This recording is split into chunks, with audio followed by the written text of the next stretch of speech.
रुद्रप्रयाग में हुआ बड़ा सड़क हादसा। टेम्पो ट्रैवल अलकनंदा नदी में गिरी। 26 यात्री थे सवार। हादसे पर मुख्यमंत्री धामी ने किया दुख व्यक्त।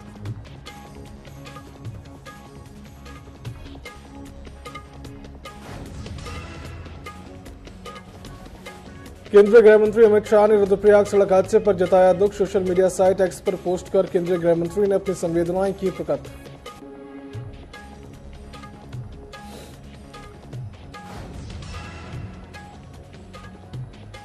उत्तराखंड में उपचुनाव को लेकर भाजपा ने की प्रत्याशियों की घोषणा। कांग्रेस ने पैरासूट प्रत्याशी उतारने के बाद भाजपा पर कसा तंज।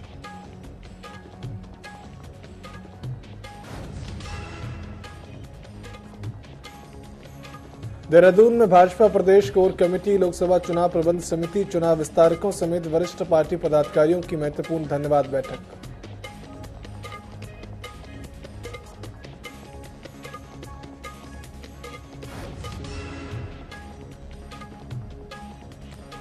नैनीताल के अच्युधाम में बाबा नीम करौली महाराज मंदिर की स्थापना दिवस धूमधाम से मनाई गई। नीम करौली बाबा की तपोस्थली पर हर साल 15 जून को मेले का होता है आयोजन।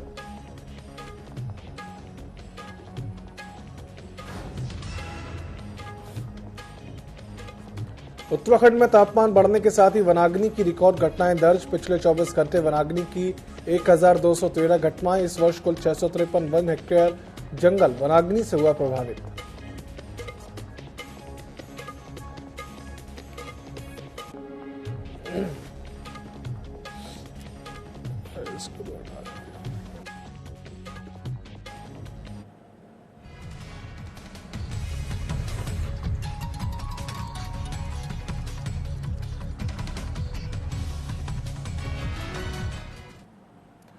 नमस्कार, स्वागत है आप सभी का न्यूज अपडेट में। मैं हूं आपके साथ सिद्धांत त्रिपाठी। खबरों की ओर रुख करेंगे, पर उससे पहले जान लेते हैं रुद्रप्रयाग से आ रही एक बड़ी खबर को। उत्तराखंड के रुद्रप्रयाग से एक बड़ी खबर सामने आ रही है, जहां पर बद्रीनाथ हाईवे पर हुआ बड़ा सड़क हादसा। बात कर रहे हैं रुद्रप्रयाग की, जहां पर बड़ा सड़क हादसा हुआ है। टेम्पो ट्रैवलर वाहन अनियंत्रित होकर अलकनंदा नदी में गिरी। तस्वीरों में आप देख सकते हैं घटना होने के बाद का दृश्य। हादसे में 10 से ज्यादा लोगों की मौत की खबर। बात करें रुद्रप्रयाग के बद्रीनाथ हाईवे की, जहां पर बड़ा सड़क हादसा हुआ है। टेम्पो ट्रैवलर वाहन अनियंत्रित होकर अलकनंदा नदी में गिर गया, जिसमें 10 से ज्यादा लोगों की मौत की खबर सामने आई है। बद्रीनाथ हाईवे के रैतौली के पास हुआ हादसा। घटना की खबर मिलते ही रेस्क्यू टीम मौके पर पहुंची। सीएम धामी ने हादसे पर किया शोक व्यक्त। तस्वीरों में आप देख सकते हैं टेम्पो ट्रैवलर वाहन अनियंत्रित होकर अलकनंदा नदी में गिर गया, जिसमें 10 लोगों की मौत हो चुकी है। बद्रीनाथ हाईवे के रैतौली के पास हुआ हाईवे। सीएम ने घायलों के इलाज मुहैया कराने के दिए निर्देश। घटना की खबर मिलते ही रेस्क्यू टीम मौके पर पहुंची, जिसके बाद बचाव कार्य शुरू हुआ। बड़ा सड़क हादसा रुद्रप्रयाग के बद्रीनाथ हाईवे से रैतौली के पास का, जहां पर एक टेम्पो ट्रैवलर वाहन अनियंत्रित होकर अलकनंदा नदी में गिर गया।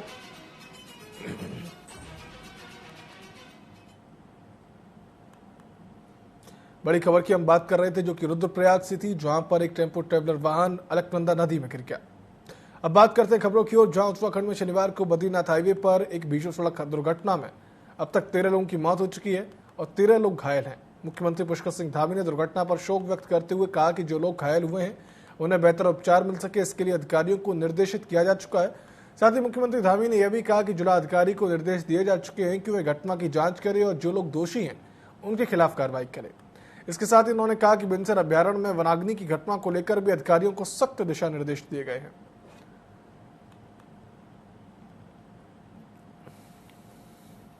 रुद्रप्रयाग में बहुत दुखद घटना घटित हुई है और घायलों को तत्काल वहां से रेस्क्यू किया गया है। कुछ लोगों को एयरलिफ्ट करके एम्स में पहुंचाया गया। 7 लोग वहीं पर एडमिट हैं रुद्रप्रयाग में और 7 लोगों को ऋषिकेश एम्स में शिफ्ट कर दिया गया है।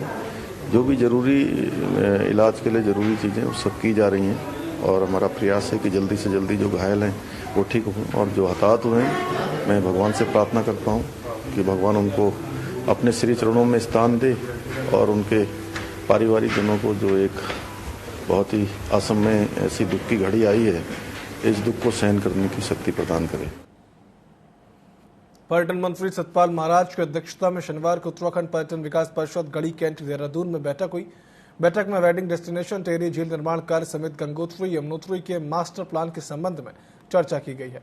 बैठक के बाद पर्यटन मंत्री ने दिशा निर्देश भी दिए हैं।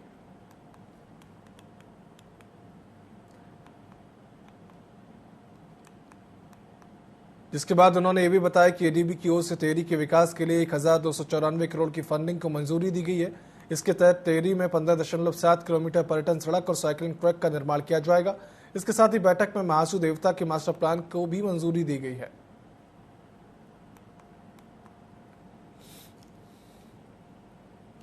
जनपद टेहरी के विकास हेतु एशियाई विकास बैंक एडीबी के द्वारा जो है 1294 करोड़ मात्र की फंडिंग की मंजूरी जो है दे दी गई है, जिसके अंतर्गत कोटी कॉलोनी में डोबरा चांटी ब्रिज तथा 15.7 किलोमीटर लंबी पर्यटन सड़क, जिसमें समर्पित साइकिलिंग ट्रैक, व्यू पॉइंट, समर्पित होकर क्षेत्र तथा कोटी कॉलोनी से तिवार गांव तक 450 मीटर लंबा ग्लास बॉटम पैदल यात्री सस्पेंशन ब्रिज आदि का जो है निर्माण होना उसमें होगा। इसके साथ साथ महाशू देवता मास्टर प्लान, जिसके अंतर्गत 2 चरणों में 61 करोड़ मात्र 50 करोड़ रुपए ये पहला फेज होगा। उसके बाद जो है बाकी पैसा जो है उसके कार्य प्रस्तावित किए गए हैं। जनपद टेहरी के विकास हेतु उत्तराखंड सरकार ने राज्य के 13 जिलों के लिए प्रमुख सचिव और सचिव स्तर के आईएएस अधिकारियों को समन्वय की जिम्मेदारी सौंपी है। राज्य सरकार ने राज्य के जिलों में विकास कार्यों की समीक्षा करने और स्थानीय प्रशासन के साथ समन्वय करने के लिए 13 वरिष्ठ आईएएस अधिकारियों को उत्तराखंड के 13 जिलों में प्रभारी के रूप में नामित किया है, ताकि विकास कार्यों की गति को तेज किया जा सके।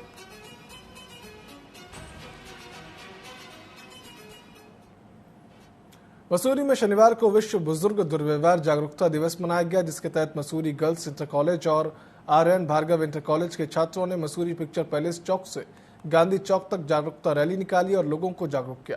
जागरूकता रैली में छात्रों ने समाज में वरिष्ठ नागरिकों का सम्मान करने और उनके अनुभवों को लाभ उठाने की अपील की है।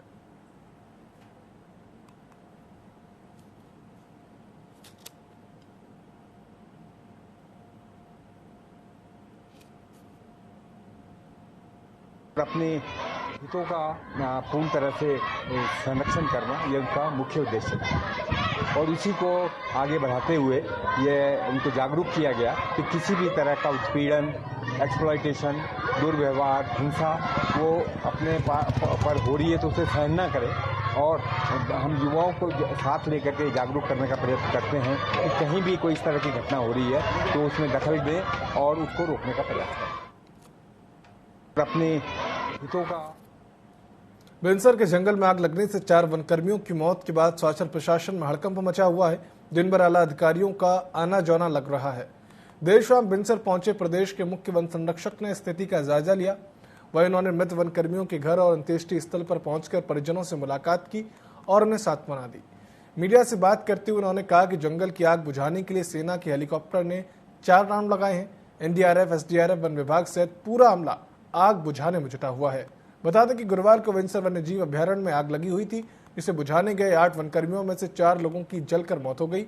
वहीं आग से गाड़ी भी पूरी तरह से क्षतिग्रस्त हो गई है।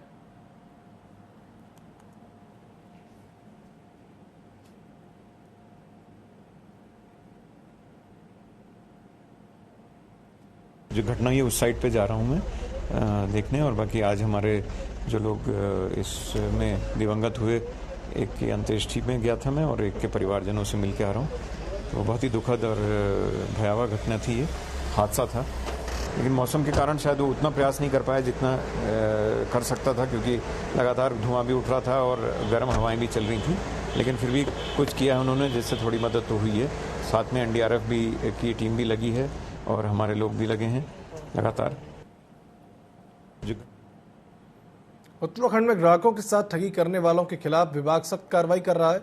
वहीं से विभाग के ज्वाइंट कंट्रोलर गोविंद सिंह रावत ने बताया कि विभाग को मिली शिकायतों को देखते हुए अधिकारियों को ठगी के खिलाफ कार्रवाई किए जाने के निर्देश दिए।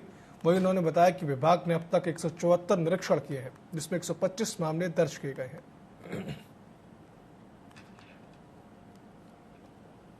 हमारे विभाग द्वारा विशेष इनको निर्देशित किया गया है कि petrol pump, gas agency, over rating, इस पर विशेष ध्यान दिया जाए जिसमें व्यापारी ग्राहक मुख्यतः ठगी का शिकार होता है। तो इसमें हमारे इंस्पेक्टरों द्वारा 174 निरीक्षण किए गए हैं, जिसमें अभी तक 125 मामले दर्ज किए गए। देश भर में 52 शक्तिपीठों में शामिल मां नैना देवी मंदिर स्थापना दिवस बड़े ही धूमधाम से मनाया गया, जिसमें स्थानीय लोगों के साथ पर्यटकों की भी भारी भीड़ पहुंची। सुबह से ही मां नैना देवी मंदिर में माता के दर्शन और पूजा अर्चना के लिए भक्तों की लंबी कतारें लगी रहीं। स्थापना दिवस के अवसर पर मंदिर समिति ने महाभंडारे का आयोजन किया, जिसमें हजारों की संख्या में श्रद्धालुओं ने प्रसाद ग्रहण किया। मां नैना के प्रति श्रद्धालुओं की अपार आस्था जुड़ी हुई है और मां सभी की मनोकामनाएं पूरी करती हैं। आज दिन भर में बहुत सारे धार्मिक अनुष्ठान हुए थे, भजन कीर्तन और बाहर विशाल भंडारे का भी आयोजन था और यहाँ पे भक्तजनों की बहुत भीड़ थी। हम सुबह से ही यहाँ पे बैठे हैं और जो भी माँ से मांगता है उसकी मुराद, उसकी मनोकामना जरूर पूर्ण होती। कैंची धाम के दर्शन करने आए थे तो हम नैनीताल घूमने आए, हमें पता लगा नैना देवी माता का भी आज स्थापना दिवस है, तो यहाँ पर भी मनोकामना मांगने चले आए, माता के दर्शन करने चले आए। भंडारा भी लग रखा है बाहर, बहुत बढ़िया। हमने वो उसमें भंडारा तो अभी नहीं लिया, लेकिन हमने दर्शन किए, बहुत अच्छा लगा। सन 1984 में ये ट्रस्ट बना था, 40 साल इस ट्रस्ट को हो गए हैं और तब से हम निरंतर प्रयास कर रहे हैं कि स्थापना दिवस समारोह ज़्यादा अच्छे ढंग से मनाया जाए। इस बार हमने इसमें पिछले साल से इसमें हमने ये श्रीमद् देवी भागवत की 9 दिवसीय कथा को भी जोड़ दिया है और जिसमें बहुत ही अच्छा प्रतिक्रिया सारे श्रद्धालुओं का और विशेष रूप से पर्यटकों का, क्योंकि जो लोग बाहर से आते हैं इस तरह से सनातन धर्म का ये स्वरूप कई जगह लोगों ने देखा ही नहीं है, तो वो लोग बहुत प्रसन्न हो रहे हैं, प्रभावित हो रहे हैं और नैनीताल के श्रद्धालुओं को एक अच्छा मौका मिला है। हल्द्वानी में भीषण गर्मी और बढ़ती बिजली की मांग को लेकर आखिरकार ऊर्जा निगम ने शहरवासियों को बड़ा तोहफा दिया है। शहर के 3 उपकेंद्रों की क्षमता वृद्धि कर उसे अपग्रेड किया गया है। ऊर्जा निगम के अधीक्षक अभियंता ने बताया कि शहरी और ग्रामीण खंड के 3 उपकेंद्रों की क्षमता बढ़ाने का काम पूरा हो चुका है, जिसके लिए 132 किलोवाट उपकेंद्र काठ गोदाम में पावर ट्रांसफार्मर की क्षमता 10 MVA से बढ़ाकर 12.5 MVA कर दी गई है। इससे बिजली आपूर्ति पहले से बेहतर होगी। वहीं कमलुवा गांजा में 12.5 MVA का एक अतिरिक्त ट्रांसफार्मर लगाया गया है, जबकि केडी चौराहा, फूल चौड़ और टीपी नगर में लगे 12.5 MVA पावर ट्रांसफार्मर को भी अपग्रेड किया गया है। बता दें कि इस वर्ष बिजली की मांग पिछले वर्ष के मुकाबले 28% ज्यादा है। वहीं निगम ने 14 बिजली घरों के लिए नए हेल्पलाइन नंबर भी जारी किए हैं, ताकि लाइनों में खराबी आने पर जनता तुरंत अपनी शिकायत दर्ज करा सके। अप्रैल और इस वर्ष मई के माह में अगर कंपैरिजन करें तो 28% के लगभग कंजम्पशन में ग्रोथ हुआ। इतना अधिक कंजम्पशन में ग्रोथ होने के कारण क्या है कि हमारे ट्रांसफार्मर इत्यादि ओवरहीट हो जा रहे हैं और ट्रांसफार्मर जो है 70 degree centigrade temperature warning level है और 80 डिग्री सेंटीग्रेड में ट्रांसफार्मर ऑटो ट्रिप कर जाते हैं। तो ट्रांसफार्मर ऑयल का टेम्परेचर लिमिट से बियॉन्ड ना जाए, इसलिए हम लोग उसमें उसकी कूलिंग के लिए कूलर इत्यादि स्थापित कर रहे हैं। इसके अलावा जो बढ़ी हुई डिमांड है उसको मीट करने के लिए हमने अपना काठ गोदाम बिजली घर में 10 MVA के ट्रांसफार्मर की क्षमता वृद्धि 12.5 MVA में की है। मुस्लिम समुदाय के प्रमुख त्योहारों में से बकरीद को अब चंद रोज बचे हैं। ऐसे में सितारगंज कोतवाली में आगामी दिनों में होने वाले इस्लाम धर्म के त्योहार को लेकर मुस्लिम समुदाय और शहर के गणमान्य लोगों के साथ बैठक की गई है, जहां शांतिपूर्वक त्योहार मनाने का निर्देश दिया गया। वहीं बैठक में मुस्लिम समुदाय के लोगों ने प्रशासन के समक्ष अपनी समस्याएं रखी, जिन्हें अधिकारियों ने समाधान का आश्वासन दिया है। तो समाज के लोगों ने पुलिस प्रशासन को पूरा सहयोग देने का भरोसा दिलाया। इस दौरान पुलिस प्रशासन लोगों से सहयोग की अपील की है।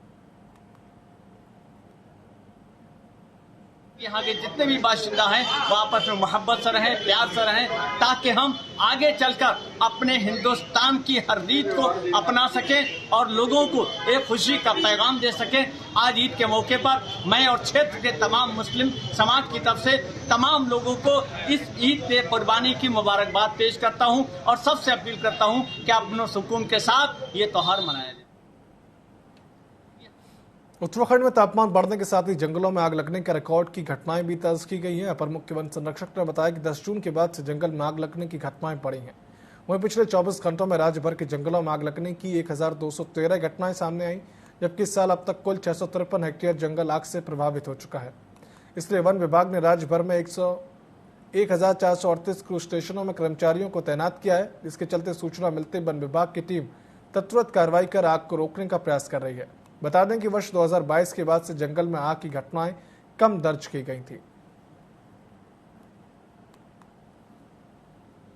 कई सालों से पेड़ जो इतने बड़े बड़े जो पेड़ लगे हुए हैं उनकी कोई चिंता किसी को नहीं है। यहाँ एक तरफ मतलब पूरा जंगल ही ये देख सकते हैं, पूरा जल चुका है। मेरे पीछे आप रोड भी देख रहे होंगे, मतलब हम यहाँ से आगे जाने को भी डर रहे हैं कि पूरी रोड में आ गया और पूरा धुआं ही धुआं हो चुका है। बहुत ही ये दुखद है ये चीज़ है कि विश्व पर्यावरण दिवस के दिन भी आज यहाँ जंगलों में आग लग रही है और कोई इसकी सुध नहीं ले रहा है। विभाग निरंतर प्रयास कर रहा है, व्यवस्था ये की जा रही है कि भाई जल्दी से जल्दी जो अलर्ट्स हैं उन पे काबू पाया जाए, उसकी ग्राउंड ट्रूथिंग की जाए और सभी अलर्ट्स जितने भी हमें प्राप्त होते हैं उसकी एक्शन टेकन रिपोर्ट भी जो है मौके से प्राप्त की जाए।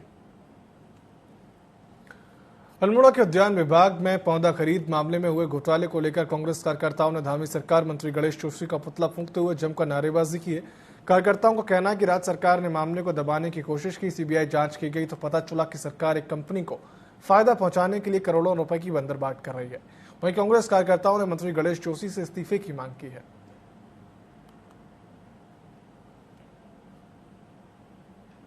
उद्यान विभाग में जो घोटाला हुआ है, जिसको लेकर कि बहुत पहले से कांग्रेस मांग कर रही थी कि इसकी जांच की जाए, लेकिन भारतीय जनता पार्टी की सरकार के द्वारा नहीं उसकी जांच की गई। लेकिन हाईकोर्ट के आदेश के बाद जब सीबीआई की उस पर जांच हुई तो कई जो बड़े नामों का उस पर खुलासा हुआ है, कई जो विभाग के अधिकारी है, कर्मचारी है, उनके द्वारा किस तरह घोटाला किया गया और वो सफेद पोस्ट लोग जो है, चाहे भारतीय जनता पार्टी के सरकार के जो मंत्री है, कृषि मंत्री हैं, रानीखेत के विधायक के भाई का नाम तक उसमें जो आ रहा है, तो ऐसे सफेद जो लोग हैं उनके ऊपर भी उस पर जो है मुकदमा कायम होना चाहिए और दोषियों को जो है दंडित किया जाना चाहिए। इसी की मांग को लेकर जो है आज गणेश जोशी जी को जो है बर्खास्त किया जाए, ये मांग कांग्रेस पार्टी की है और मुख्यमंत्री इस पर संज्ञान लेकर थोड़ी सी भी अगर नैतिकता उनके अंदर बची है तो जो गणेश जोशी है उनका जो है उनको बर्खास्त किया जाए मंत्रिमंडल से। इसी मांग को लेकर जो है आज कांग्रेस पार्टी के द्वारा जो है पुतला दहन कार्यक्रम किया गया है।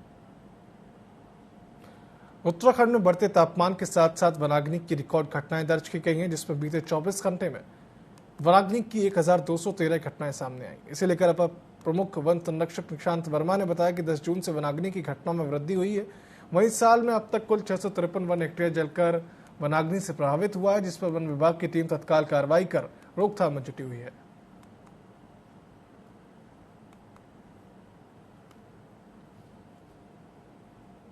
बुलेटिन तैयार कर रहे हैं, जितने भी इंसिडेंसेस जो है वन विभागों द्वारा रिपोर्ट किए जाएंगे उसको हम लोग अभी जो है 4:30 बजे तक जो है बुलेटिन हर दिन जो है हम लोग देते हैं। और अभी जो हमारा स्टेटस है, कल तक का जो स्टेटस था, तो उससे 1213 घटनाएं अभी इस वर्ष हुई हैं वनाग्नि सत्र में, जिसमें कि लगभग 653 हेक्टेयर वन क्षेत्र जो है प्रभावित हुआ है। और ये जो आंकड़ा है ये 2023 का जो वनाग्नि सत्र था उससे ज़्यादा है, लेकिन 2022 के मुकाबले अगर हम बात करते हैं तो उससे कम है। लेकिन ये है कि विभाग निरंतर प्रयास कर रहा है, व्यवस्था ये की जा रही है कि भाई जल्दी से जल्दी जो अलर्ट्स हैं उन पे काबू पाया जाए, उसकी ग्राउंड ट्रूथिंग की जाए और सभी अलर्ट जितने भी हमें प्राप्त होते हैं उसकी एक्शन टेकन रिपोर्ट भी जो है मौके से प्राप्त की जा रही है। मसूरी के धूमनगंज के पास जंगलों में अचानक आग लगने की वजह से सूचना मिली है, जिसमें वन विभाग और फायर ब्रिगेड की टीम मौके पर पहुंची। कड़ी मशक्कत के बाद आग पर काबू पा लिया गया। और वहीं इसे लेकर फायर सर्विस अधिकारी धीरज तोड़याल ने बताया कि जंगल के पास स्कूल और काफी रिहायशी इलाके थे, अगर समय से आग पर काबू ना पाया जाता तो बड़ा हादसा हो सकता था। वहीं उन्होंने किसी असामाजिक तत्व के जंगल में आग लगाने की बात कही है।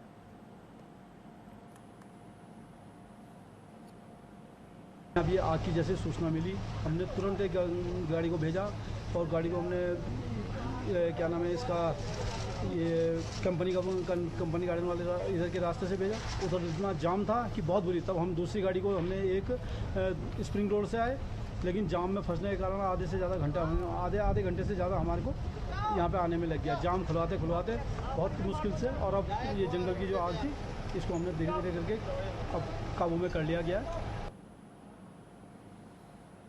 ऊधम सिंह नगर में साइबर अपराधों पर कार्रवाई के लिए पुलिस कार्यालय में साइबर क्राइम डिवीजन की स्थापना की गई है। इसका शुभारंभ जिले के एसएसपी मंजुनाथ टीसी ने किया। एसएसपी ने कहा कि जनपद में साइबर से संबंधित समस्याओं के त्वरित निराकरण के लिए CSR स्कीम के अंतर्गत नवनिर्मित भवन का उद्घाटन किया गया। उन्होंने आगे कहा कि अगर किसी के साथ साइबर ठगी होती है तो वह बिना समय बर्बाद किए तत्काल इस साइबर डिवीजन में आकर अपनी शिकायत दर्ज करा सकता है ताकि उस पर तत्काल कार्रवाई की जा सके। सुविधा या सर्विस ओरिएंटेड हमने डिवीजन बनाया है। ये कोई सेल नहीं है, ये कोई यूनिट नहीं है, एक साइबर क्राइम डिवीजन है। Just like SOG, ADTF, ASTU independent units है, उनका अपना संसाधन, अपना ऑफिस, अपना मैन पावर, अपना टेक्निकल सब कुछ है। उससे भी बढ़ चढ़ के हम इसको आगे रूप करना है। ये तो केवल एक शुरुआत है। हम कोशिश करेंगे फ्यूचर में गाड़ी भी मिल जाए उनको। फाइनेंस तो दे ही दिया, एक सेपरेट यूनिट के रूप में ये काम करेगा, तभी ये अच्छा रिजल्ट दे पाएगा। प्रदेश के वित्त एवं जनगणना मंत्री प्रेमचंद अग्रवाल ने विकास भवन सभागार में जनपद स्तरीय अधिकारियों के साथ समीक्षा बैठक की है। कैबिनेट मंत्री ने वनाग्नि, चारधाम यात्रा, पेयजल, मानसून सीजन के साथ ही अन्य विभागों की विभागीय योजनाओं की क्रमवार जानकारी लेते हुए आवश्यक दिशा निर्देश दिए। कैबिनेट मंत्री श्री अग्रवाल ने सभी अधिकारियों को सरकारी योजनाओं का अधिक से अधिक प्रचार प्रसार हेतु अपने कार्यालयों एवं सार्वजनिक स्थलों पर फ्लैक्स लगाने, चारधाम यात्रा एवं मानसून सीजन के दृष्टिगत 24 घंटे अपने मोबाइल को ऑन स्थिति में रखने तथा 1 घंटा प्रतिदिन अपने कार्यालय में जनता के लिए निर्धारित करने के निर्देश दिए हैं।